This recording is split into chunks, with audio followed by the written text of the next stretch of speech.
Hello everyone, সবাইকে good morning.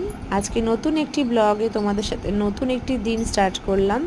আশা করছি আজকে ব্লগটা তোমাদের খুব ভালো লাগবে। তো এখন বাজে 6:15। আমাদের এইটা একটু ফাস্ট আছে, 6:35 দেখাচ্ছে, তো অনেকটাই ফাস্ট করে রাখা আছে। তো গেছিলাম হচ্ছে আজকে মর্নিং ওয়াকে, অনেকটাই সকালে আজকে উঠেছি ওই 4:30 নাগাদ। তো ওই 5টা নাগাদ গেছিলাম, তো বেশ বৃষ্টি পড়ছে বলে পালিয়ে এসেছি, আর হাঁটতে পারিনি, তাড়াতাড়ি করে চলে এসেছি। আর এসে দেখো আমি বিছানাটা একদম ক্লিন করে নিচ্ছি, কারণ কদিন ধরে হচ্ছে চেঞ্জ করা হয়নি। তো আজকে ভাবলাম যে কালকে যেহেতু অম্বাবুচি কাটলো, তো আজকে ওই জন্য চেঞ্জ করে নিচ্ছি। আর এখানে দেখো বিছনা চাদর তো চেঞ্জ করলে বুঝতেই পারছো এমনি ভীষণ ধুলো, আর তাই জন্য একটু ডাস্টিং করে নিচ্ছি হালকা ফুলকা।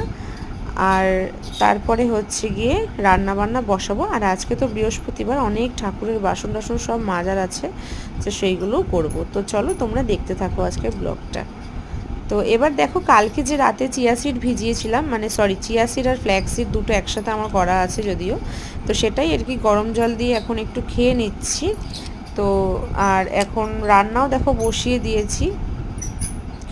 আজকে করব হচ্ছে উচ্ছে ভাজা, মানে উচ্ছে বটি করব আলু দিয়ে। আর এখানে দেখো ভাতটা হচ্ছে, ভাতের মধ্যে দুটো ডিম সিদ্ধ দিয়েছি। আর তারপরে এদিকে হচ্ছে মাছও আমার হয়ে গেছে, এসে ফটাফট সব কাজ স্টার্ট করে দিয়েছি। এটা হচ্ছে সর্ষে বাটা দিয়ে করেছি।